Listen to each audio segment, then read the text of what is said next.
Hello ಸ್ಪರ್ಧಾರ್ಥಿಗಳೇ, ಈ ವಿಡಿಯೋದಲ್ಲಿ ನಾವು PDO ಮತ್ತು ವಿಲೇಜ್ ಅಕೌಂಟೆಂಟ್ಗೆ ಸಂಬಂಧಪಟ್ಟಂತಹ ಕಂಪ್ಯೂಟರ್ ಕ್ವಶನ್ಸ್ ಅಂದರೆ ಪೇಪರ್ 2ದಲ್ಲಿ ಬರ್ತಕ್ಕಂಥ ಕಂಪ್ಯೂಟರ್ ಮೋಸ್ಟ್ ಇಂಪಾರ್ಟೆಂಟ್ ಕಂಪ್ಯೂಟರ್ ಕ್ವಶನ್ಸ್ಗಳನ್ನ ಡಿಸ್ಕಸ್ ಮಾಡ್ತಾ ಇದ್ದೀವಿ. ಅದಕ್ಕೋಸ್ಕರ ಹೊಸದಾಗಿ ಬಂದಿರೋ ಚಾನಲ್ಗೆ ಸಬ್ಸ್ಕ್ರೈಬ್ ಮಾಡ್ಕೊಳ್ಳಿ ಮತ್ತು ಕೊನೆವರೆಗೂ ನೋಡಿ. ಕ್ವಶನ್ಸ್ ತುಂಬ ಇಂಪಾರ್ಟೆಂಟ್ ಮತ್ತು ರಿಪೀಟ್ ಆಗೋ ಚಾನ್ಸಸ್ ಜಾಸ್ತಿ ಇರುತ್ತೆ. ಮೊದಲನೇ ಪ್ರಶ್ನೆ, ಮುಖ್ಯ ಮೆಮೊರಿಯ ಎರಡು ವಿಧಗಳು ಯಾವುವು ಅಂತ ಕೇಳಿದ್ದಾರೆ. ಸೊ ಮೇನ್ ಮೆಮೊರಿಯಲ್ಲಿ ಕಂಡು ಬರ್ತಕ್ಕಂಥ ಎರಡು ಟೈಪ್ಸ್ ಯಾವುವು ಅಂತ ಕೇಳಿದ್ದಾರೆ. ಸೊ ನೋಡಿ, ನಿಮಗೂ ಗೊತ್ತಿದೆ ಆಲ್ರೆಡಿ. ಇಲ್ಲಿ ಸರಿಯಾದಂಥ ಉತ್ತರ ಆಪ್ಷನ್ ಸಿ ಆಗುತ್ತೆ. ರಾಮ್ ಮತ್ತು ರೇಮ್ ಅನ್ನುವಂಥದ್ದು, ROM ಮತ್ತು REM ಅನ್ನುವಂಥ ಎರಡು ಮೆಮೊರಿಗಳು ಮುಖ್ಯ ಮೆಮೊರಿಯಲ್ಲಿ ಕಂಡು ಬರ್ತಕ್ಕಂಥ ಮೆಮೊರಿಗಳಾಗಿವೆ. ಕಂಪ್ಯೂಟರ್ಗೆ ಅರ್ಥವಾಗುವ ಭಾಷೆ ಯಾವುದು ಅಂತ ಕೇಳಿದರೆ, ಸೊ ಕಂಪ್ಯೂಟರ್ನಲ್ಲಿ ಒಂದು ನಮ್ಮ ನಾರ್ಮಲ್ ಭಾಷೆ ಅರ್ಥ ಆಗಲ್ಲ, ಅದಕ್ಕೆ ಆದಂಥ ಒಂದು ಭಾಷೆ ಇದೆ. ಅದು ಯಾವುದು ಅಂತ ಅಂದರೆ ಇಲ್ಲಿ ಸರಿಯಾದ ಉತ್ತರ ಆಪ್ಷನ್ ಸಿ, ಯಂತ್ರ ಭಾಷೆ, ಲ್ಯಾಂಗ್ವೇಜ್, ಕಂಪ್ಯೂಟರ್ ಲ್ಯಾಂಗ್ವೇಜ್ ಅಂತ ಕರಿತೀವಿ. ಅದು ಅದಕ್ಕೆ ಅರ್ಥವಾಗುತ್ತೆ. ಬೈನರಿ ಡಿಜಿಟ್ಸ್ ಇರ್ತಾವೆ 0 1 ಮೇಲೆ. ಇನ್ನು ಆಪರೇಟಿಂಗ್ ಸಿಸ್ಟಮನ್ನು ರ್ಯಾಮ್ಗೆ ತುಂಬುವ ಕಂಪ್ಯೂಟರ್ ಪ್ರೋಗ್ರಾಮ್ ಯಾವುದು ಅಂತ ಕೇಳಿದ್ದಾರೆ. ಸೊ ಆಪರೇಟಿಂಗ್ ಸಿಸ್ಟಮನ್ನು ರ್ಯಾಮ್ಗೆ ತುಂಬುವಂತಹ ಕಂಪ್ಯೂಟರ್ ಪ್ರೋಗ್ರಾಮ್ ಯಾವುದು ಅಂತ ಅಂದರೆ ಆಪ್ಷನ್ ಬಿ, ಬೂಟ್ಸ್ಟ್ರಾಪ್ ಪ್ರೋಗ್ರಾಮ್ ಅನ್ನುವಂಥದ್ದನ್ನು ಬಳಸಿ ಈ ಒಂದು ಆಪರೇಟಿಂಗ್ ಸಿಸ್ಟಮನ್ನು ರ್ಯಾಮ್ಗೆ ತುಂಬಲಾಗುತ್ತದೆ.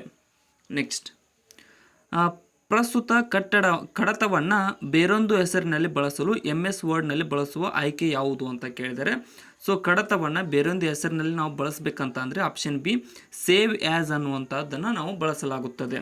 ಫಂಕ್ಷನ್ ಕೀಯನ್ನು ಸೇವ್ ಆ್ಯಸ್. ನೆಕ್ಸ್ಟ್, MS ವರ್ಡ್ನಲ್ಲಿ ಬಳಸಬಹುದಾದ ಫಾಂಟ್ನ ಕನಿಷ್ಠ ಮತ್ತು ಗರಿಷ್ಠ ಗಾತ್ರ ಎಷ್ಟು ಅಂತ ಕೇಳಿದರೆ, ಸೊ MS ವರ್ಡ್ನಲ್ಲಿ ಫಾಂಟ್ ಅಂದರೆ ಟೆಕ್ಸ್ಟ್ ಸೈಜ್ ಎಷ್ಟಿರುತ್ತೆ ಗರಿಷ್ಠ ಮತ್ತು ಕನಿಷ್ಠ ಅಂತ ಅಂದರೆ ಆಪ್ಷನ್ ಎ ನೋಡಿ, 8 ಮಿನಿಮಮ್ ಇರುತ್ತೆ ಮತ್ತು 72 ಹೈಯೆಸ್ಟ್ ಇದು ಏನು ಸೈಜ್ ಇರುತ್ತೆ ಒಂದು ಫಾಂಟ್ನದ್ದು MS ವರ್ಡ್ನಲ್ಲಿ. ನೆಕ್ಸ್ಟ್, MS ವರ್ಡ್ನಲ್ಲಿ ರೂಲರ್ನ ಉದ್ದೇಶ ಏನು ಅಂತ ಕೇಳಿದ್ದಾರೆ. ಸೊ ರೂಲರ್ನ ಉದ್ದೇಶ ಏನು MS ವರ್ಡ್ನಲ್ಲಿ? ಇಲ್ಲಿ ಸರಿಯಾದ ಉತ್ತರ ಆಪ್ಷನ್ ಡಿ ಆಗುತ್ತೆ ನೋಡಿ. ಮೇಲಿನ ಎಲ್ಲ ಉಪಯೋಗಕ್ಕೆ ಅಂದರೆ ಟ್ಯಾಬ್ ಸೆಟ್ ಮಾಡಲು, ಇಂಡೆಂಟ್ ಸೆಟ್ ಮಾಡಲು ಮತ್ತು ಪುಟದ ಮಾರ್ಜಿನನ್ನು ಬದಲಾಯಿಸುವುದಕ್ಕೆ ನಾವು ರೂಲರ್ನ ಬಳಸುತ್ತೇವೆ. ಡಾಕ್ಯುಮೆಂಟ್ನಲ್ಲಿ ನೇರವಾಗಿ ನಿಗದಿತ ಸ್ಥಳಕ್ಕೆ ಹೋಗಲು ಬಳಸುವಂತಹ ಆಯ್ಕೆ ಯಾವುದು? ಸರಿಯಾದ ಉತ್ತರ ಆಪ್ಷನ್ ಎ ಆಗುತ್ತೆ ನೋಡಿ. ಕ್ರಾಸ್ ರೆಫರೆನ್ಸನ್ನು ಬಳಸಿ ನಾವು ಡಾಕ್ಯುಮೆಂಟ್ನಲ್ಲಿ ನೇರವಾಗಿ ನಿಗದಿತ ಸ್ಥಳಕ್ಕೆ ಹೋಗಲು ಬಳಸುತ್ತೇವೆ. ನೆಕ್ಸ್ಟ್, ಈ ಕೆಳಗಿನ ಯಾವ ಕೀಲಿ ಸಂಯೋಜನೆಯನ್ನು ಹಿಂದಿನ ಬದಲಾವಣೆಯನ್ನು ರದ್ದುಗೊಳಿಸಲು ಉಪಯೋಗಿಸುತ್ತಾರೆ ಅಂತ ಕೇಳಿದ್ದಾರೆ. ಸೊ ಹಿಂದಿನ ಬದಲಾವಣೆಯನ್ನು ರದ್ದುಗೊಳಿಸಲು ಉಪಯೋಗಿಸುವಂಥದ್ದು ಆಪ್ಷನ್ ಸಿ, Ctrl+Z ಅನ್ನುವಂಥದ್ದನ್ನು ಫಂಕ್ಷನ್ ಕೀಯನ್ನು ಬಳಸುತ್ತೇವೆ. ನೆಕ್ಸ್ಟ್, MS ವರ್ಡ್ನಲ್ಲಿ ವ್ಯಾಕರಣ ತಪ್ಪುಗಳು ಈ ಕೆಳಗಿನ ಯಾವ ಬಣ್ಣಗಳಿಂದ ಗುರುತಿಸಲ್ಪಡುತ್ತವೆ ಅಂತ ಕೇಳಿದರೆ, ಸೊ MS ವರ್ಡ್ನಲ್ಲಿ ಗ್ರಾಮೆಟಿಕಲ್ ಮಿಸ್ಟೇಕ್ಸ್ ಯಾವ ಬಣ್ಣದಿಂದ ಅಂಡರ್ಲೈನ್ ಆಗಿರ್ತವೆ ಅಂತ ಆಪ್ಷನ್ ಸಿ, ಕೆಂಪು ಬಣ್ಣದಿಂದ ಅಂಡರ್ಲೈನ್ಗಳು ಗುರುತಿಸಲ್ಪಡುತ್ತವೆ MS ವರ್ಡ್ನಲ್ಲಿ. ನೆಕ್ಸ್ಟ್, MS ವರ್ಡ್ನಲ್ಲಿ ಕಾಗುಣಿತ ತಪಾಸಣೆಗೆ ಬಳಸುವ ಕಾರ್ಯಕಾಲಿಕ ಕೀ ಯಾವುದು ಅಂತ ಕೇಳಿದರೆ, ಇಲ್ಲಿ ಆಪ್ಷನ್ ಸಿ ನೋಡಿ, F7 ಅನ್ನು ಬಳಸಿ ನಾವು ಮ್ಯಾಥಮೆಟಿಕಲ್ ಇದನ್ನು ಬಳಸಲಾಗುತ್ತದೆ MS ವರ್ಡ್ನಲ್ಲಿ. ಕಾಗುಣಿತ ತಪಾಸಣೆ, ಮ್ಯಾಥಮೆಟಿಕಲ್ ಕರೆಕ್ಷನ್ ಅಂತ ಕರಿತೀವಿ. ಇನ್ನು ಹಾಳೆಯ ಗಾತ್ರ ಮತ್ತು ಓರೆಯು ಡಿಫಾಲ್ಟ್ ಆಗಿ ಡ್ಯಾಶ್ ಇರುವುದು. ಹಾಳೆಯ ಗಾತ್ರ ಮತ್ತು ಓರೆಯು ಡಿಫಾಲ್ಟ್ ಆಗಿ ಯಾವ ರೀತಿ ಇರುತ್ತದೆ? ಆಪ್ಷನ್ ಸಿ, 8.5 ಇಂಟು 11 ಪೋರ್ಟ್ರೈಟ್ ಅನ್ನುವಂಥದ್ದರ ಮೂಲಕ ಹಾಳೆಯ ಗಾತ್ರ ಮತ್ತು ಓರೆಯು ಇರುತ್ತದೆ ಒಂದು ಹಾಳೆಯದ್ದು. ಸೊ ಇನ್ನೂ ಯಾರು ಸಬ್ಸ್ಕ್ರೈಬ್ ಮಾಡಿಲ್ಲ ಅಂದರೆ ಸಬ್ಸ್ಕ್ರೈಬ್ ಮಾಡಿ, ಕೊನೆವರೆಗೂ ನೋಡಿ. ನೆಕ್ಸ್ಟ್, MS ವರ್ಡ್ 2007 ಡಾಕ್ಯುಮೆಂಟ್ನಲ್ಲಿ ಬಳಸುವ ಡಿಫಾಲ್ಟ್ ಫಾಂಟ್ ಯಾವುದು ಅಂತ ಕೇಳಿದ್ದಾರೆ. MS ವರ್ಡ್ 2007ನಲ್ಲಿ ಬಳಸುವಂತಹ ಡಿಫಾಲ್ಟ್ ಫಾಂಟ್ ಯಾವುದು ಅಂದರೆ option B, times new Roman ಅನ್ನುವಂಥ ಒಂದು ಫಾಂಟನ್ನು MS ವರ್ಡ್ 2007ರಲ್ಲಿ ಬಳಸಲಾಗುತ್ತಿತ್ತು. ಹೈಪರ್ ಲಿಂಕ್ಗಳನ್ನು ಇಲ್ಲಿ ಬಳಸಲು ಸಾಧ್ಯವಿಲ್ಲ. ಹೈಪರ್ ಲಿಂಕ್ಗಳನ್ನು ನಾವು ಎಲ್ಲಿ ಬಳಸಲಾಗುವುದಿಲ್ಲ ಅಂತ ಕೇಳಿದ್ದಾರೆ. ಸೊ ಇಲ್ಲಿ ಆಪ್ಷನ್ ಡಿ ನೋಡಿ, ಆಲ್ ಕ್ಯಾನ್ ಬಿ ಹೈಪರ್ ಲಿಂಕ್ಗಳನ್ನು ಬಳಸಲಾಗುವುದಿಲ್ಲ. ಇನ್ನು ಮಿಕ್ಕಿದ 3 ಸ್ಟಾರ್ ಮತ್ತು ಬ್ಯಾನರ್ಗಳಂತಹ ವಿಶೇಷ ಆಕಾರಗಳ ಜೊತೆ ಮತ್ತು ಆಯತ ಮತ್ತು ಅಂಡಾಕಾರದಂತಹ ಚಿತ್ರ ರಚನೆ ಮತ್ತು ಚಿತ್ರಗಳ ಜೊತೆ ನಾವು ಹೈಪರ್ ಲಿಂಕ್ಗಳನ್ನು ಬಳಸಬಹುದಾಗಿದೆ. ನೆಕ್ಸ್ಟ್, ಇವು ಡೈರೆಕ್ಟ್ ಇದೇ ಟೈಪ್ ಕ್ವಶನ್ಗಳು ಬರ್ತವೆ, ಮೋಸ್ಟ್ ಇಂಪಾರ್ಟೆಂಟು ನೋಡ್ಕೊಳ್ರಿ. MS ಎಕ್ಸೆಲ್ನಲ್ಲಿ E10:E25 ಏನನ್ನು ಸೂಚಿಸುತ್ತದೆ? MS ಎಕ್ಸೆಲ್ನೊಳಗಡೆ E10:E25 ಏನನ್ನು ಸೂಚಿಸುತ್ತದೆ ಅಂತಂದರೆ ಆಪ್ಷನ್ ಸಿ ನೋಡಿ. E10ರಿಂದ E25ನಲ್ಲಿರುವ ಎಲ್ಲ ಕೋಶಗಳನ್ನು ಈ ಒಂದು E10:E25 ಸೂಚಿಸುತ್ತದೆ. PMT ಕಾರ್ಯವನ್ನು ಈ ಕೆಳಗಿನ ಯಾವ ಲೆಕ್ಕಾಚಾರಕ್ಕೆ ಬಳಸುತ್ತಾರೆ? PMT ಕಾರ್ಯವನ್ನು ಬಳಸುವುದು ಯಾವುದಕ್ಕಾಗಿ, ಯಾವ ಲೆಕ್ಕಾಚಾರಕ್ಕೆ ಅಂತ ಅಂದರೆ ಇಲ್ಲಿ ಸರಿಯಾದಂಥ ಉತ್ತರ ಆಪ್ಷನ್ ಸಿ ನೋಡಿ. ಮಾಸಿಕ ಅಡಮಾನ ಮೌಲ್ಯಮಾಪನಕ್ಕಾಗಿ ಈ ಒಂದು PMT ಕಾರ್ಯವನ್ನು ಬಳಸಲಾಗುತ್ತದೆ. Next, MS ಎಕ್ಸೆಲ್ನಲ್ಲಿ A5, A6, A7, B5, B6 ಮತ್ತು B7 ಕೋಶಗಳಲ್ಲಿನ ಮೌಲ್ಯಗಳ ಸರಾಸರಿಯನ್ನು ಕಂಡುಹಿಡಿಯಲು ಬಳಸ್ತಕ್ಕಂಥ ಫಂಕ್ಷನ್ ಯಾವುದು ಅಂತ ಕೇಳಿದರೆ, ಸೊ ಇದನ್ನು ಯಾವುದನ್ನು ಬಳಸ್ತೀವಿ ಅಂತಂದರೆ ಆಪ್ಷನ್ ಎ ನೋಡಿ. =ಎವರೇಜ್ ಬ್ರ್ಯಾಕೆಟ್ನಲ್ಲಿ A5:B7 ಅಂತ ಬ್ರ್ಯಾಕೆಟ್ ಕ್ಲೋಸು, ಇದನ್ನು ಬಳಸಿ ನಾವು ಈ ಸರಾಸರಿಯನ್ನು ಕಂಡುಹಿಡಿಯುತ್ತೇವೆ MS ಎಕ್ಸೆಲ್ನಲ್ಲಿ. ನೆಕ್ಸ್ಟ್, MS ವರ್ಡ್ನಲ್ಲಿ ಎಲ್ಲ ಸಂಖ್ಯೆಗಳನ್ನು ಒಂದೇ ದಶಮಾಂಶ ಸ್ಥಾನಕ್ಕೆ ಹೀಗೆ ಒಗ್ಗೂಡಿಸಬಹುದಾಗಿದೆ.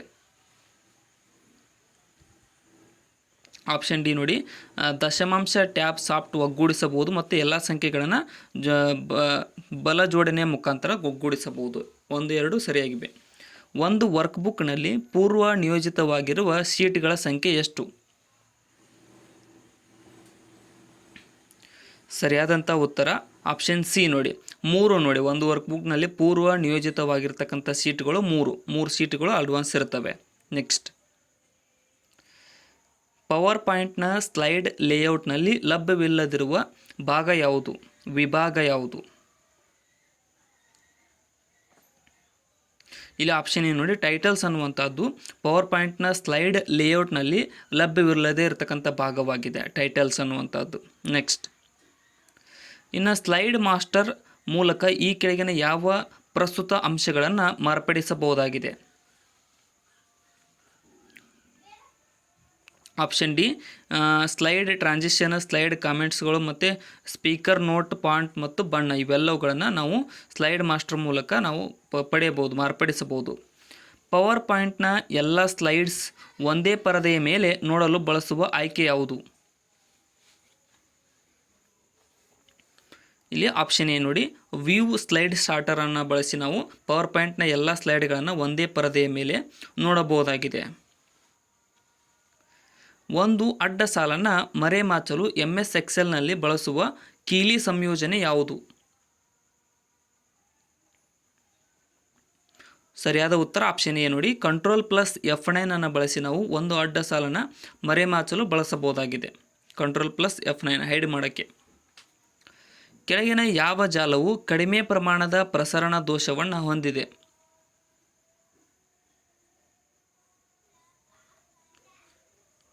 ಇಲ್ಲಿ ಆಪ್ಷನ್ ನೋಡಿ. LAN ಅನ್ನುವಂಥದ್ದು ಲೋಕಲ್ ಏರಿಯಾ ನೆಟ್ವರ್ಕ್ ಕಡಿಮೆ ಪ್ರಮಾಣದ ಪ್ರಸರಣ ದೋಷವನ್ನು ಹೊಂದಿದೆ, ಜಾಸ್ತಿ ಟ್ರಾವೆಲ್ ಮಾಡೋಂಗಿಲ್ಲ.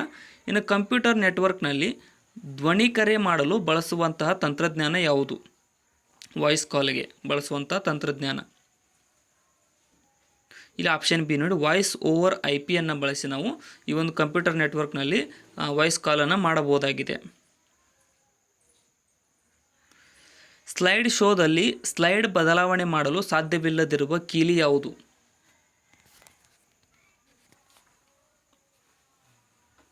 ಸರಿಯಾದ ಉತ್ತರ ಆಪ್ಷನ್ ಸಿ ನೋಡಿ. ಎಸ್ಕೇಪ್ ಅನ್ನು ಬಳಸಿ ನಾವು ಸ್ಲೈಡ್ ಶೋದಲ್ಲಿ ಸ್ಲೈಡ್ ಬದಲಾವಣೆ ಮಾಡಲು ಸಾಧ್ಯವಿರುವುದಿಲ್ಲ, ಎಸ್ಕೇಪ್ ಅಂತ ಬಳಸಿದ ಮೇಲೆ. ಇನ್ನು ದೂರದ ಆಡಳಿತವನ್ನು ನಿರ್ವಹಿಸಲು ಬಳಸುವ ಇಂಟರ್ನೆಟ್ ಸೇವೆ ಯಾವುದು? ಸರಿಯಾದಂಥ ಉತ್ತರ ಆಪ್ಷನ್ ಡಿ ನೋಡಿ. ಟೆಲ್ನೆಟ್ ಅನ್ನು ಬಳಸಿ ನಾವು ದೂರದ ಆಡಳಿತವನ್ನು ನಿರ್ವಹಿಸಲು ಬಳಸುವ ಇಂಟರ್ನೆಟ್ ಸೇವೆಯಾಗಿದೆ ಟೆಲ್ನೆಟ್. ನೆಕ್ಸ್ಟ್, ಈ ಅಂಚೆ ವಿಳಾಸ kpsc@gmail.comನಲ್ಲಿ KPSC ಏನನ್ನು ಸೂಚಿಸುತ್ತದೆ? ಇಲ್ಲಿ ಆಪ್ಷನ್ ಏನು ನೋಡಿ. ಬಳಕೆದಾರರ ಹೆಸರನ್ನು ಈ ಒಂದು KPSC ಅನ್ನುವಂಥದ್ದು ಸೂಚಿಸುತ್ತದೆ ಇದರಲ್ಲಿ ಮೇಲಿನ ಜಿಮೇಲ್ದಲ್ಲಿ. MS ಎಕ್ಸೆಲ್ನಲ್ಲಿ Shift+Tab ಕೀಗಳನ್ನು ಉಪಯೋಗಿಸಿದಾಗ ಕರ್ಸರ್ ಹೋಗುವ ಜಾಗ ಯಾವುದು? ಶಿಫ್ಟ್ ಪ್ಲಸ್ ಟ್ಯಾಬನ್ನು ಬಳಸಿದಾಗ. ಆಪ್ಷನ್ ಬಿ ನೋಡಿ, ಒಂದು ಸೆಲ್ ಹಿಂದಕ್ಕೆ ಮತ್ತು ಎಡಕ್ಕೆ ಹೋಗುತ್ತದೆ MS ಎಕ್ಸೆಲ್ನಲ್ಲಿ ಶಿಫ್ಟ್ ಪ್ಲಸ್ ಟ್ಯಾಬನ್ನು ಬಳಸಿದಾಗ. ನೆಕ್ಸ್ಟ್, SSL ಅನ್ನು ವಿಸ್ತರಿಸಿದಾಗ ಏನಾಗುತ್ತದೆ? SSL ಅನ್ನು ವಿಸ್ತರಿಸಿದಾಗ ಸರಿಯಾದ ಉತ್ತರ ಆಪ್ಷನ್ ಸಿ ನೋಡಿ, ಸೆಕ್ಯೂರ್ ಸಾಕೆಟ್ ಲೇಯರ್ ಆಗುತ್ತೆ. SSLನ ಫುಲ್ ಫಾರ್ಮ್ ಇದು, secure socket layer. Next, MS ಎಕ್ಸೆಲ್ನಲ್ಲಿರುವ ಚಾರ್ಟ್ ಯಾವುದು?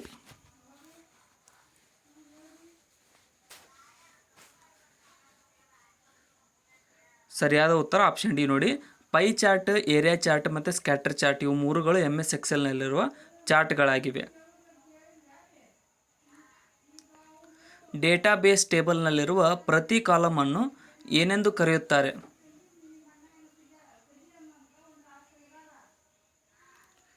ಸರಿಯಾದ ಉತ್ತರ ಆಪ್ಷನ್ ಬಿ ನೋಡಿ, ಫೀಲ್ಡ್ ಅನ್ನುವಂಥದ್ದು ಡೇಟಾಬೇಸ್ ಟೇಬಲ್ನಲ್ಲಿರುವ ಪ್ರತಿ ಕಾಲಮ್ನ ಕರೆಯುತ್ತಾರೆ. ಪ್ರತಿ ಕಾಲಮ್ಗೆ ಫೀಲ್ಡ್ ಎಂದು ಕರೆಯುತ್ತಾರೆ. PV whole bracket U dash function of MS Excel ಆಗಿದೆ.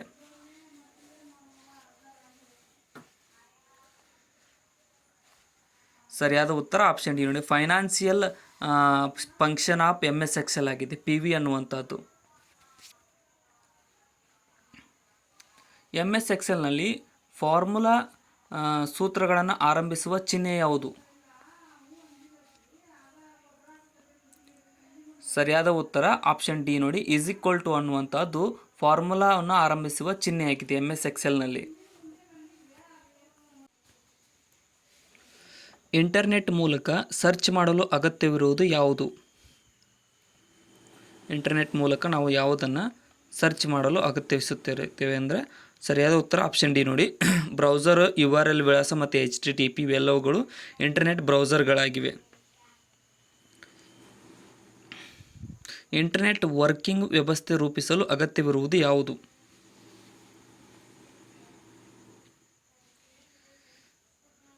ಸರಿಯಾದ ಉತ್ತರ ಆಪ್ಷನ್ ಸಿ ನೋಡಿ, ಇವುಗಳಲ್ಲಿ ಯಾವುದೂ ಅಲ್ಲ. ಇಂಟರ್ನೆಟ್ ವರ್ಕಿಂಗ್ ವ್ಯವಸ್ಥೆ ರೂಪಿಸಲು ಇವು ಯಾವ ಬರೋಂಗಿಲ್ಲ. TCP IP ಮತ್ತು TCP ಎರಡೂ ಬರೋಂಗಿಲ್ಲ. ಬ್ರೌಸರ್ ಅಲ್ಲದ ತಂತ್ರಾಂಶವನ್ನು ಆಯ್ಕೆ ಮಾಡಿ ಕೆಳಗಿನವುಗಳಲ್ಲಿ. ಇಲ್ಲಿ ನೋಡಿದ ತಕ್ಷಣ ಗೊತ್ತಾಗುತ್ತೆ, ಇಲ್ಲಿ ಆಪ್ಷನ್ ಡಿ ತಪ್ಪು ನೋಡಿ. ಅಡಾಬ್ ರೀಡರ್ ಅನ್ನುವಂಥದ್ದು ಒಂದು PDF ನೋಡ್ತಕ್ಕಂಥ ಫೈಲ್ ಆಗಿದೆ. ಸೊ ಅದು ಬ್ರೌಸರ್ ಅಲ್ಲ. Firefox, Internet Explorer, Google Chrome ಇವೆಲ್ಲವುಗಳು ಬ್ರೌಸರ್ಗಳಾಗಿವೆ. ನುಡಿ ತಂತ್ರಾಂಶ ಬಳಸಲು ಆನ್ ಆಗಬೇಕಾದ ಕೀ ಯಾವುದು?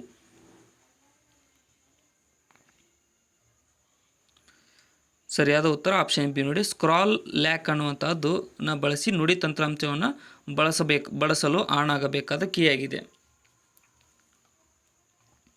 ಟೆಲಿಫೋನ್ ವೈರ್ನಲ್ಲಿ ಡೇಟಾ ಕಳುಹಿಸಲು ಉಪಯೋಗಿಸುವ ತಂತ್ರಜ್ಞಾನ ಯಾವುದು?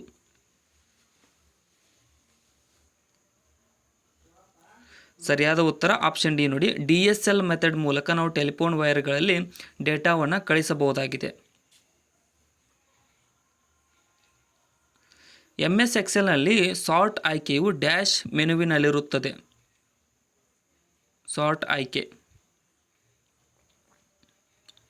ಸರಿಯಾದ ಉತ್ತರ ಆಪ್ಷನ್ ಬಿ ನೋಡಿ, ಡಾಟಾ ಅನ್ನುವಂಥ ಆಯ್ಕೆಯು MS ಎಕ್ಸೆಲ್ನಲ್ಲಿ ಡಾಟಾ ಮೆನುವಿನಲ್ಲಿರುತ್ತದೆ. ಸಾರ್ಟ್ ಆಯ್ಕೆ ಡಾಟಾ ಮೆನು. ರಿಮೋಟ್ ಲಾಗಿನ್ಗಾಗಿ ಬಳಸುವಂತಹ ಅಂತರ್ಜಾಲ ಸೇವೆ ಯಾವುದಾಗಿದೆ?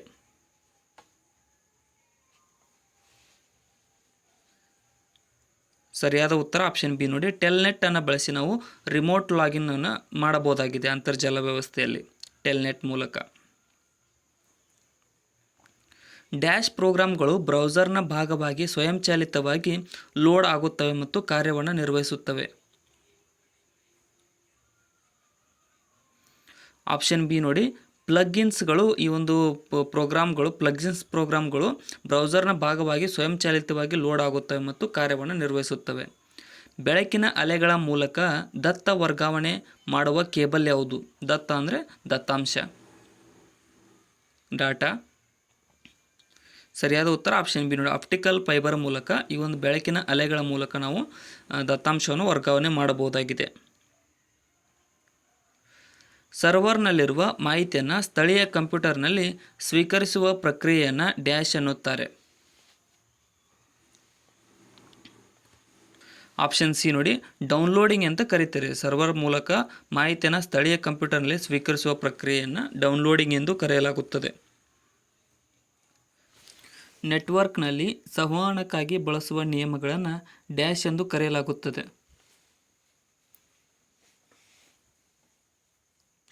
ಆಪ್ಷನ್ ಎ ನೋಡಿ ನೆಟ್ವರ್ಕ್ ಪ್ರೋಟೋಕಾಲ್ ಅಂತ ಕರೀತಾರೆ. ನೆಟ್ವರ್ಕ್ನಲ್ಲಿ ಸಂವಹನಕ್ಕಾಗಿ ಬಳಸುವ ನಿಯಮಗಳನ್ನು ನೆಟ್ವರ್ಕ್ ಪ್ರೋಟೋಕಾಲ್ ಎಂದು ಕರೆಯಲಾಗುತ್ತದೆ.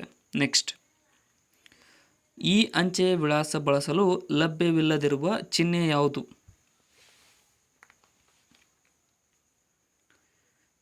ಸರಿಯಾದಂಥ ಉತ್ತರ ಆಪ್ಷನ್ ಸಿ ನೋಡಿ ಖಾಲಿ ಜಾಗ. ಅಂದರೆ ಖಾಲಿ ಜಾಗವನ್ನು ಬಳಸಿ ಈ ಅಂಚೆಯ ವಿಳಾಸವನ್ನು ಲಭ್ಯವಿರುವುದಿಲ್ಲ.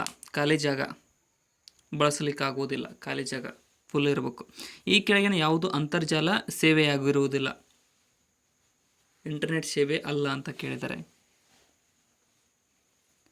ಇಲ್ಲಿ ಸರಿಯಾದ ಉತ್ತರ ಆಪ್ಷನ್ ಸಿ ನೋಡಿ HTML ಒಂದು ಅಂತರ್ಜಾಲ ಸೇವೆಯಾಗಿರುವುದಿಲ್ಲ. ಇನ್ನು ಟೆಲ್ನೆಟ್, ಈ ಅಂಚೆ ಮತ್ತು FTP ಇವೆಲ್ಲವುಗಳು ಅಂತರ್ಜಾಲ ಸೇವೆಗಳು. ಕೆಳಗಿನ ಯಾವ ವಿಂಡೋಸ್ ಆಧಾರಿತ ಡೇಟಾಬೇಸ್ ಸಿಸ್ಟಮ್ಗಳು ನುಡಿ ಸಾಫ್ಟ್ವೇರನ್ನು ಬೆಂಬಲಿಸುತ್ತದೆ? ನುಡಿ ಸಾಫ್ಟ್ವೇರನ್ನು ಬೆಂಬಲಿಸುವುದು ಯಾವುದು ಅಂತಂದರೆ ಆಪ್ಷನ್ ಡಿ MS ಆಕ್ಸಸ್ ಮತ್ತು ಒರಾಕಲ್ ಮತ್ತು DB2 ಇವೆಲ್ಲವುಗಳು ನುಡಿ ಸಾಫ್ಟ್ವೇರನ್ನು ಬೆಂಬಲಿಸುತ್ತವೆ. ಈ ವ್ಯವಸ್ಥೆ ಇದ್ದಲ್ಲಿ ಮಾತ್ರ ನುಡಿ ಎಂಜಿನ್ ದತ್ತಾಂಶ ನಮೂದಿಸಲು ಸಾಧ್ಯವಾಗುತ್ತದೆ. ಸರಿಯಾದ ಉತ್ತರ ಆಪ್ಷನ್ ಬಿ ನೋಡಿ ಮುಕ್ತ ರೀತಿಯ ಫಾಂಟ್ ಇದ್ದಲ್ಲಿ ಈ ಒಂದು ನುಡಿ ಎಂಜಿನ್ ದತ್ತಾಂಶವನ್ನು ನಮೂದಿಸಲು ಸಾಧ್ಯವಾಗುತ್ತದೆ. ನುಡಿ ಅಕ್ಷರ ಜೋಡಣೆಯಲ್ಲಿ ಬರುವ ವಿಶೇಷ ಚಿಹ್ನೆಗಳನ್ನು ಶೇಖರಿಸಲು ಡ್ಯಾಶ್ ಅನ್ನು ಬಳಸಲಾಗುತ್ತದೆ. ಸರಿಯಾದ ಉತ್ತರ ಆಪ್ಷನ್ ಸಿ ನೋಡಿ ASCII ಅನ್ನುವಂಥದ್ದನ್ನು ಈ ಒಂದು ನುಡಿ ಅಕ್ಷರದ ಜೋಡಣೆಯಲ್ಲಿ ಬರುವ ವಿಶೇಷ ಚಿಹ್ನೆಗಳನ್ನು ಶೇಖರಿಸಿಡಲು ಬಳಸಲಾಗುತ್ತದೆ. ಡ್ಯಾಶ್ ನುಡಿ ಟೂಲನ್ನು ಬಳಸಿಕೊಂಡು ದತ್ತ ಸಂಸ್ಕರಣೆ, ಅಂತರ್ಜಾಲ ಮುಂತಾದ ಕ್ಷೇತ್ರಗಳಿಗೆ ಸಂಬಂಧಿಸಿದ ಅನ್ವಯಿಕ ತಂತ್ರಾಂಶವನ್ನು ಅಭಿವೃದ್ಧಿಪಡಿಸಬಹುದಾಗಿದೆ ಅಂತ ಅಂದರೆ ಆಪ್ಷನ್ ಬಿ ಏನಾದರೂ ನುಡಿ SDKಯನ್ನು ಬಳಸಿ ಈ ಒಂದು ಅನ್ವಯಿಸುವ ತಂತ್ರಾಂಶವನ್ನು ಅಭಿವೃದ್ಧಿಪಡಿಸಬಹುದಾಗಿದೆ ಅಂತರ್ಜಾಲದಲ್ಲಿ. ಇನ್ನು ಡ್ಯಾಶ್ ಆಪರೇಟಿಂಗ್ ಸಿಸ್ಟಮ್ ನುಡಿ ತಂತ್ರಾಂಶವನ್ನು ಬೆಂಬಲಿಸುವುದಿಲ್ಲ ಕೆಳಗಿನವುಗಳಲ್ಲಿ. ಆಪ್ಷನ್ ಡಿ ನೋಡಿ ಯುನಿಕ್ಸ್ ಮತ್ತು ಮ್ಯಾಕ್ ಎರಡೂ ಈ ಒಂದು ನುಡಿ ತಂತ್ರಾಂಶವನ್ನು ಬೆಂಬಲಿಸುವುದಿಲ್ಲ, ಸಪೋರ್ಟ್ ಮಾಡೋಂಗಿಲ್ಲ ಅದಕ್ಕೆ. ನುಡಿಯಲ್ಲಿ KPSC ಎಂದು ಟೈಪ್ ಮಾಡಲು ಬಳಸಬೇಕಾದ ಕೀಲಿ ಅನುಕ್ರಮ ಯಾವುದು? ನುಡಿ ಟೈಪಿಂಗ್ನಲ್ಲಿ ಇಲ್ಲ ಆಪ್ಷನ್ ಸಿ ನೋಡಿ KEPI ಯಾವುದೋ ಒಂದು ಸ್ವಲ್ಪ ನೋಡ್ಕೊಡ್ರಿ ನೀವು. ಆ ಟೈಪ್ ನಾವು ಟೈಪ್ ಮಾಡಬೇಕಾಗತ್ತೆ. KPSC ಅಂತ ಟೈಪ್ ಮಾಡಬೇಕಂದ್ರೆ ನುಡಿಯಲ್ಲಿ. ನನಗೂ ಬರಲ್ಲ ಲ್ಯಾಂಗ್ವೇಜ್. ನೆಕ್ಸ್ಟ್, ಡಿಸ್ಕುಗಳ ನಿರ್ವಹಣೆ ಮತ್ತು ಹಾರ್ಡ್ವೇರ್ ನಿವಾರಿಸುವ ಕೆಲಸಗಳಲ್ಲಿ ಡ್ಯಾಶ್ ಸಾಫ್ಟ್ವೇರನ್ನು ಬಳಸುವರು? ಆಪ್ಷನ್ ಡಿ ನೋಡಿ ಯುಟಿಲಿಟಿ ಸಾಫ್ಟ್ವೇರನ್ನು ಬಳಸುವರು ಈ ಡಿಸ್ಕ್ಗಳ ನಿರ್ವಹಣೆ ಮತ್ತು ಹಾರ್ಡ್ವೇರ್ ನಿವಾರಿಸುವ ಕೆಲಸಗಳಲ್ಲಿ. ಲೇಸರ್ ಮುದ್ರಕದ ವೇಗ ಅಳತೆ ಎಷ್ಟು ಯಾವುದು?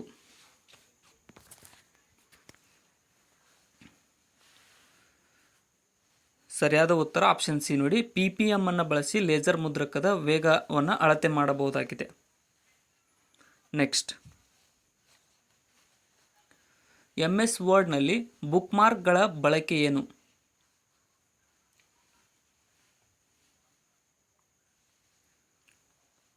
ಸರಿಯಾದ ಉತ್ತರ ಆಪ್ಷನ್ ಬಿ ನೋಡಿ ಡಾಕ್ಯುಮೆಂಟ್ನ ನಿರ್ದಿಷ್ಟ ಸ್ಥಳಕ್ಕೆ ಹೋಗಲು MS ವರ್ಡ್ನಲ್ಲಿ ಬುಕ್ಮಾರ್ಕ್ಗಳನ್ನು ಬಳಸಲಾಗುತ್ತದೆ. MS ವರ್ಡ್ನಲ್ಲಿ ಲಂಬ ಸಾಲಿನ ಅಗಲವನ್ನು ಆಟೋಫಿಟ್ ಮಾಡಲು ಏನನ್ನು ಬಳಸಲಾಗುತ್ತದೆ? ಯಾವ ರೀತಿ ಮಾಡಬಹುದಾಗಿದೆ ಆಟೋಫಿಟ್? ಇಲ್ಲಿ ಆಪ್ಷನ್ ಬಿ ನೋಡಿ ಕಾಲಮ್ನ ಬಲ ಅಂಚಿನಲ್ಲಿ ಡಬಲ್ ಕ್ಲಿಕ್ ಮಾಡಬೇಕು. ಅದರಿಂದ ನಾವು MS ವರ್ಡ್ನಲ್ಲಿ ಲಂಬ ಸಾಲಿನ ಅಗಲವನ್ನು ಆಟೋಫಿಟ್ ಮಾಡಲಾಗುತ್ತದೆ. MS ವರ್ಡ್ನಲ್ಲಿ ಯಾವ ಸಾಲಿನ ಅಂತರ ಅಮಾನ್ಯವಾಗಿದೆ?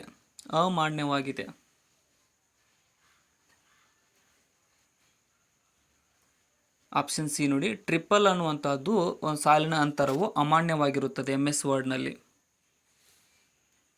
ನೆಕ್ಸ್ಟ್, MS ವರ್ಡ್ನಲ್ಲಿ ರಚನೆಗೊಂಡಂತಹ ಕಡತದ ಫೈಲ್ ನೇಮ್ ಎಕ್ಸ್ಟೆನ್ಷನ್ ಏನು? ಸರಿಯಾದ ಉತ್ತರ ಆಪ್ಷನ್ ಸಿ ನೋಡಿ. ಡಾಟ್ ಡಾಕ್ಯುಮೆಂಟ್ ಅನ್ನುವಂಥದ್ದು MS ವರ್ಡ್ನಲ್ಲಿ ರಚನೆಗೊಂಡ ಕಡತದ ಫೈಲ್ನ ನೇಮ್ ಎಕ್ಸ್ಟೆನ್ಷನ್ ಆಗಿರುತ್ತದೆ. MS ವರ್ಡ್ನಲ್ಲಿ ಡಾಕ್ಯುಮೆಂಟ್ ಅನ್ನು ಹೆಸರು ಮತ್ತು ವಿಳಾಸಗಳ ಜೊತೆಗೆ ಒಂದಾಗಿಸುವ ಸಾಮರ್ಥ್ಯವನ್ನು ಹೀಗೆ ಕರೆಯಲಾಗುತ್ತದೆ. ಇಲ್ಲಿ ಆಪ್ಷನ್ ಸಿ ನೋಡಿ, ಮೇಲ್ ವಿಲೀನ್ ಅಂತ, ಮೇಲ್ ಮರ್ಜ್ ಅಂತ ಕರಿತೀವಿ ನೋಡಿ. MS ವರ್ಡ್ನಲ್ಲಿ ನಾವು ಡಾಕ್ಯುಮೆಂಟನ್ನು ಹೆಸರು ಮತ್ತು ವಿಳಾಸಗಳ ಜೊತೆಗೆ ಒಂದಾಗಿಸುವ ಸಾಮರ್ಥ್ಯವನ್ನು. ಇನ್ನು ಪೋರ್ಟ್ರೇಟ್ ಮತ್ತು ಲ್ಯಾಂಡ್ಸ್ಕೇಪ್ ಇವು ಏನನ್ನು ಸೂಚಿಸುತ್ತವೆ? ಏನಿವು ಪೋರ್ಟ್ರೇಟ್ ಮತ್ತು ಲ್ಯಾಂಡ್ಸ್ಕೇಪ್ಗಳು? ಸರಿಯಾದ ಉತ್ತರ ಆಪ್ಷನ್ ಎ ನೋಡಿ, ಪೇಜ್ ಓರಿಯೆಂಟೇಷನ್ಗಳು ಇವೆರಡು, ಪೋರ್ಟ್ರೇಟ್ ಮತ್ತು ಲ್ಯಾಂಡ್ಸ್ಕೇಪ್ಗಳು. ನೆಕ್ಸ್ಟ್, MS ವರ್ಡ್ನಲ್ಲಿ insert date, format page number ಮತ್ತು ಇನ್ಸರ್ಟ್ ಆಟೋ ಟೆಕ್ಸ್ಟ್ ಯಾವ ಟೂಲ್ ಬಾರ್ನಲ್ಲಿ ಲಭ್ಯವಿರುತ್ತವೆ? ಆಪ್ಷನ್ ಡಿ ನೋಡಿ, ಸಂಪಾದನೆ ಅಥವಾ ಎಡಿಟ್ ಅಥವಾ ಪರಿಷ್ಕರಣೆಯಲ್ಲಿ ಈ ಒಂದು MS ವರ್ಡ್ನಲ್ಲಿ insert date, format, page number ಇವೆಲ್ಲಗಳು ಲಭ್ಯವಿರುತ್ತವೆ. MS ವರ್ಡ್ನಲ್ಲಿ ಡ್ಯಾಶ್ ಎಂದು ಕರೆಯಲಾಗುವ ಸಣ್ಣ ಚೌಕಗಳಿದ್ದು ಆಯ್ಕೆಯಲ್ಲಿ ಗ್ರಾಫಿಕ್ ಅನ್ನು ಸುತ್ತುವರೆದಿರುವ ಆಯತದಿಂದ ಗ್ರಾಫಿಕ್ನ ಅಳತೆಯನ್ನು ಬದಲಾಯಿಸಲು ಉಪಯೋಗಿಸುತ್ತಾರೆ.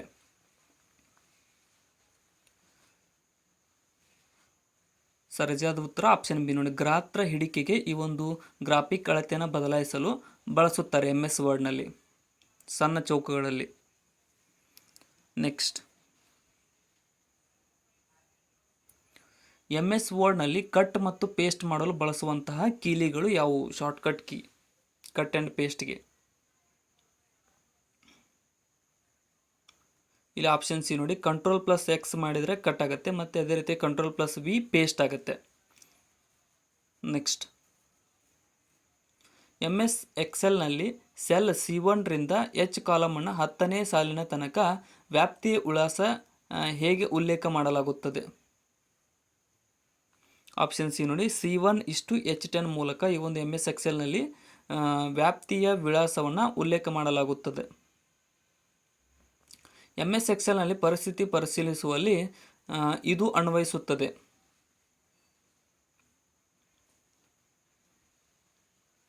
ಆಪ್ಷನ್ ಸಿ 2 ಅಂದರೆ ಸೆಲ್ ಮೌಲ್ಯ ಮತ್ತು ಸೂತ್ರ ಇವೆರಡುಗಳು MS ಎಕ್ಸೆಲ್ನಲ್ಲಿ ಪರಿಸ್ಥಿತಿ ಪರಿಶೀಲಿಸುವಲ್ಲಿ ಅನ್ವಯಿಸುತ್ತವೆ.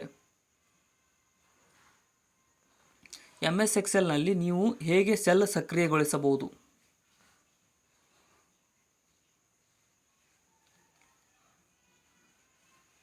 ಸರಿಯಾದ ಉತ್ತರ ಆಪ್ಷನ್ ಡಿ ನೋಡಿ, ಟ್ಯಾಬ್ ಕೀಲಿಯನ್ನು ಒತ್ತುವುದರಿಂದ ಮತ್ತು ಸೆಲ್ ಕ್ಲಿಕ್ಕಿಸಿ ಮತ್ತು ಒಂದು ಬಾಣದ ಕೀಲಿಯನ್ನು ಒತ್ತುವುದರ ಮೂಲಕ ನಾವು ಸೆಲ್ಲನ್ನು ಸಕ್ರಿಯಗೊಳಿಸಬಹುದು.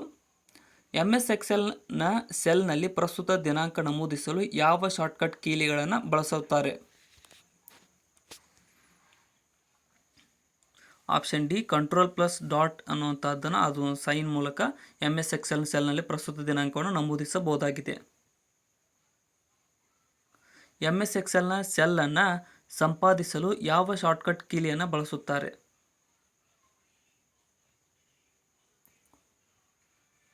ಸರಿಯಾದ ಉತ್ತರ ಆಪ್ಷನ್ ಸಿ ನೋಡಿ, F2 ಕೀಯನ್ನು MS ಎಕ್ಸೆಲ್ನ ಸೆಲ್ಲನ್ನು ಸಂಪಾದಿಸಲು ಬಳಸುವ ಶಾರ್ಟ್ಕಟ್ ಕೀಲಿಯಾಗಿರುತ್ತದೆ ನೋಡಿ, F2 ಅನ್ನುವಂಥದ್ದು. ನೆಕ್ಸ್ಟ್, MS ಎಕ್ಸೆಲ್ನ ಸೆಲ್ನಲ್ಲಿ ಪ್ರಸ್ತುತ ಸಮಯ ನಮೂದಿಸಲು ಯಾವ ಕಾರ್ಯವನ್ನು ಬಳಸುತ್ತಾರೆ ಅಥವಾ ಫಂಕ್ಷನನ್ನು ಬಳಸ್ತಾರೆ ಅಂತ ಕೇಳಿದ್ದಾರೆ? ಪ್ರಸ್ತುತ ಪ್ರೆಸೆಂಟ್ ಟೈಮನ್ನು ಬಳಸಲು ಆಪ್ಷನ್ ಡಿ ನೋಡಿ, =ಟೈಮ್ ಬ್ರಾಕೆಟ್ನಲ್ಲಿ ಬಳಸಿ MS ಎಕ್ಸೆಲ್ನ ಸೆಲ್ನಲ್ಲಿ ಪ್ರಸ್ತುತ ಟೈಮನ್ನು ನಮೂದಿಸಲಾಗುತ್ತದೆ. MS ಎಕ್ಸೆಲ್ನಲ್ಲಿ ಪುಟದ ಅಂಚನ್ನು ಹೊಂದಿಸುವುದು ಹೇಗೆ ಸಾಧ್ಯ ಅಂತ ಕೇಳಿದ್ದಾರೆ. ಸೊ ಇಲ್ಲಿ ಸರಿಯಾದಂತಹ ಉತ್ತರ ಆಪ್ಷನ್ ಡಿ ನೋಡಿ, MS ಎಕ್ಸೆಲ್ನಲ್ಲಿ ಪುಟದ ಅಂಚನ್ನು ಹೊಂದಿಸಲು ಸಾಧ್ಯವಾಗುವುದಿಲ್ಲ. ನೆಕ್ಸ್ಟ್, ಡ್ಯಾಶ್ ನೆಟ್ವರ್ಕ್ ಉಪಯೋಗಿಸುವುದರ ಪ್ರಯೋಜನಗಳಲ್ಲಿ ಒಂದಾಗಿದೆ.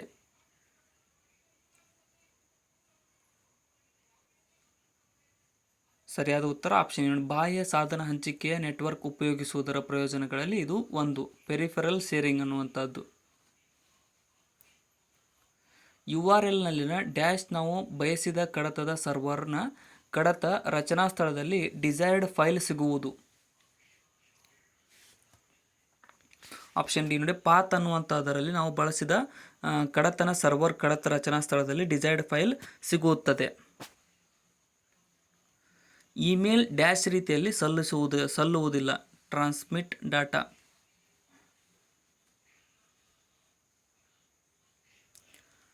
ಆಪ್ಷನ್ ಬಿ ನೋಡಿ, ಸುರಕ್ಷಿತ ರೀತಿಯಲ್ಲಿ ಸಲ್ಲುವುದಿಲ್ಲ ಇಮೇಲ್ ಅನ್ನುವಂಥದ್ದು.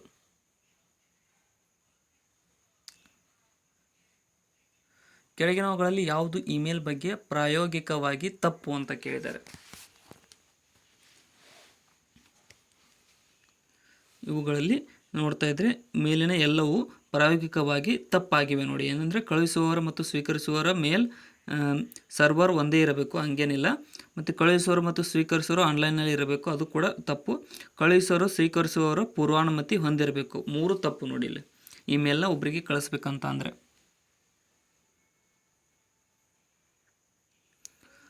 ಸೊ ಇನ್ನೊಂದಿಷ್ಟು ಕ್ವಶನ್ಗಳಿದಾವೆ, ಕೊನೆವರೆಗೂ ನೋಡಿ, ಸಬ್ಸ್ಕ್ರೈಬ್ ಮಾಡಿ ಇನ್ನು ಯಾರು ಸಬ್ಸ್ಕ್ರೈಬ್ ಮಾಡಿಲ್ಲ ಅಂತಂದರೆ. ನೆಕ್ಸ್ಟ್, ಕೆಳಗಿನ ಯಾವುದು ಇಮೇಲ್ ಬಗ್ಗೆ ಪ್ರಾಯೋಗಿಕವಾಗಿ ಸರಿಯಾಗಿದೆ?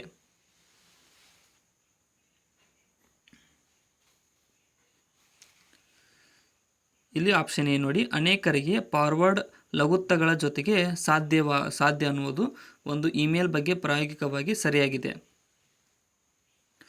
ಪವರ್ ಪಾಯಿಂಟ್ ಶೋನಲ್ಲಿ ಯಾವ ಫೈಲ್ ಫಾರ್ಮ್ಯಾಟ್ ಬಳಸಬಹುದು? ಪವರ್ ಪಾಯಿಂಟ್ PPTಯಲ್ಲಿ ಯಾವ ಫೈಲ್ ಫಾರ್ಮ್ಯಾಟನ್ನು ಬಳಸಬಹುದು?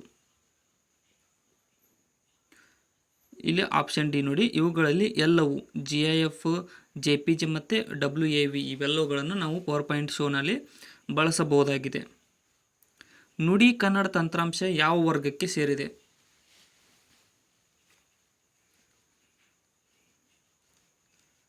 ಸರಿಯಾದ ಉತ್ತರ ಆಪ್ಷನ್ ಸಿ ನೋಡಿ, ಮುದ್ರಣ ಕಲೆಗೆ ಅಂದರೆ ಟೈಪೋಗ್ರಫಿಗೆ ಈ ಒಂದು ನುಡಿ ಕನ್ನಡ ತಂತ್ರಾಂಶವು ಸೇರಿರುತ್ತದೆ. ನುಡಿ ಕನ್ನಡ ತಂತ್ರಾಂಶ ಡ್ಯಾಶ್ ವ್ಯವಸ್ಥೆಯನ್ನು ಬಳಸುತ್ತದೆ.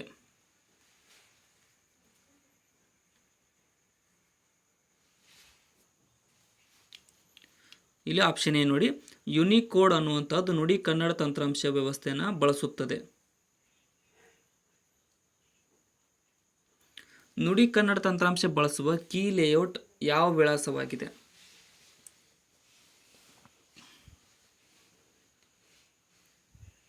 ಆಪ್ಷನ್ ಸಿ ನೋಡಿ, PK ರಾವ್ ರವರು ನುಡಿ ಕನ್ನಡ ತಂತ್ರಾಂಶ ಬಳಸುವ ಕೀ ಲೇಔಟ್ ವಿನ್ಯಾಸವಾಗಿದೆ. ಸೊ ಇಲ್ಲಿಗೆ ಈಗ ಇವತ್ತಿನ ಕಂಪ್ಯೂಟರ್ ರಿಲೇಟೆಡ್ ಕ್ವಶನ್ಗಳ ಮುಕ್ತಾಯಗೊಂಡಿದೆ. ಸೊ ನಾಳೆ ಕೂಡ ಇದೇ ರೀತಿಯಾದ ವಿಡಿಯೋಸ್ಗಳು ನಮ್ಮ ಚಾನಲ್ದಲ್ಲಿ ಬರ್ತಾ ಇರುತ್ತೆ. ಅದಕ್ಕೋಸ್ಕರ ಹೊಸದಾಗಿ ಬಂದಿರೋರು ಸಬ್ಸ್ಕ್ರೈಬ್ ಮಾಡಿ. ಕೊನೆವರೆಗೂ ನೋಡೋದಕ್ಕೆ ಧನ್ಯವಾದಗಳು. ವಿಡಿಯೋ ನಿಮ್ಮ ಫ್ರೆಂಡ್ಸು ಕೂಡ ಶೇರ್ ಮಾಡಿ. ಮತ್ತು ಡಿಸ್ಕ್ರಿಪ್ಷನ್ದ ಒಳಗಡೆ ನಮ್ಮ ಚಾನಲ್ನ Instagram, Telegram, Facebook, Threads link, WhatsApp ಲಿಂಕ್ಗಳಿದ್ದಾವೆ, ಅವುಗಳನ್ನು ಕೂಡ ಫಾಲೋ ಮಾಡಿಕೊಡ್ರಿ.